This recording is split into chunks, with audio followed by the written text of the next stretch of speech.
the 123 wooden man game you've all played, but unlike childhood, if the gourd on the podium sees someone moving, their head will explode immediately, turning into a starry sky. The eliminated person's blood becomes marbles, and stepping on them can make you slip, greatly hindering players' progress. The rules are simple: press the end button to win, but few survive because the gourd has self-awareness. If a player runs towards it quickly, it will chase from behind and turn around immediately, eliminating players who can't stop in time. At the start, some students didn't follow the rules. Watching classmates die one after another, the remaining students quickly united with a proposal. If we move forward slowly and press the button, we can survive. But this was immediately vetoed by Ashun, who then told everyone to look at that time point. With little time left, everyone rushed to press the button. But the gourd transformed into a sound listening device. Students either ran too fast and couldn't stop or slip on marbles, all eliminated by the gourd. Soon, only the high IQ glasses guy and the terrified Ashun remained. More terrified, only half a minute was left. Glasses Eye analyzed that pressing the button in such a short time, with obstacles of bodies and marbles, was nearly impossible. So he bent down, telling Ashun to step on him and fly over. In his dying moment, Ashun gathered courage, stepped down, and flew, pressing the button in the last second. The gourd announced the game's end, but as they celebrated survival, gourd told Ashun that only the one who pressed the button could live. Ashun, looking at his classmates, fell into deep thought. Afterwards, Ashun met Afue, another survivor. Ashun tried to call the police, but there was no signal. They attempted to escape the school, but the doors wouldn't open. Unbeknownst to them, the school was surrounded by a giant fuel, floating above the city. People inside couldn't get out, and the military outside couldn't get in. A priest on TV declared it was the will of the gods, selecting a son of God through tests to become a leader to save suffering people. The priest urged belief in the gods, but society was in panic. Parents worried about their children, unaware that 95% of students were lost in the first test. Ashun and Ahua, unable to escape, went to the basketball board. As they entered, a giant lucky cat emerged from the gravel. This was the second level, and the rule was to throw a bell into the basketball hoop. Such a big lucky cat was a first for every.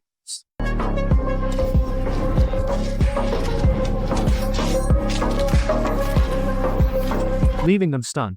But soon, students ran in fear to avoid the cat's attacks. At this moment, the basketball team captain, Jishwan, picked up the bell. Every day, 365 days a year, was for this moment. After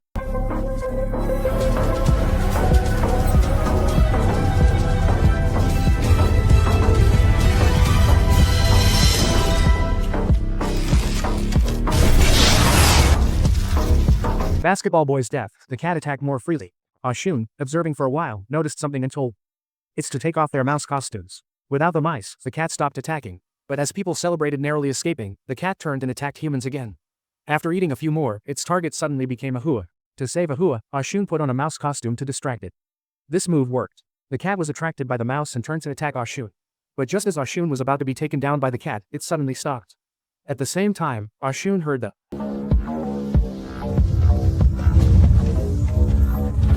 cat meowing. The mouse costume could understand cat language. Ashun quickly got on the cat's back and scratched it. This worked. The cat fell asleep comfortably. Ashun then picked up the ball to shoot, but at this critical moment, classmates started fighting over the bell, fearing only the shooter would survive due to the first level's influence. Their noise woke the cat, which resumed its slaughter. Meanwhile, the game's time was running out, with no time to scratch and hypnotize it again. Ashun had a clever idea. He and Ahua ran to the locker room, grabbed the bell and a basketball, and pretended to hold something while running in opposite directions, deliberately showing a foot to make the cat think Ahua had the bell. The cat fell for it and attacked Ahua, but found nothing. Meanwhile, Ashun had already thrown the basketball, but his skills were poor, and he missed. At the last second, Agu appeared and saved the day, successfully shooting. Finally, the game ended. But when the system announced the winners, only Ahua, Esha, and Agu were listed. Agu had killed the other three, believing it was a divine selection game where only the truly capable deserved to live, and those wanting to win by luck had to die. The cat then emitted white smoke, knocking out the three. When they awoke, 4 puppets entered, announcing the third game's rules. The real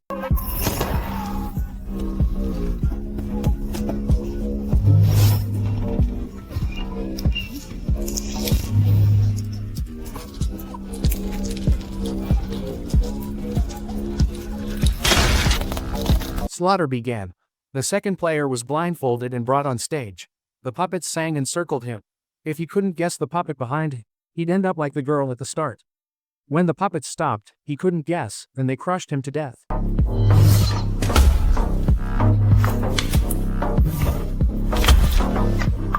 Seeing his companion crushed, Ashun felt unprecedented fear and pressure, as he was next. After the puppets sang, he couldn't guess and sat in despair. As the time-ending sound played, the puppet on his right spoke, but Ashun ignored it. Instead, he successfully revealed the obligation behind him. It was the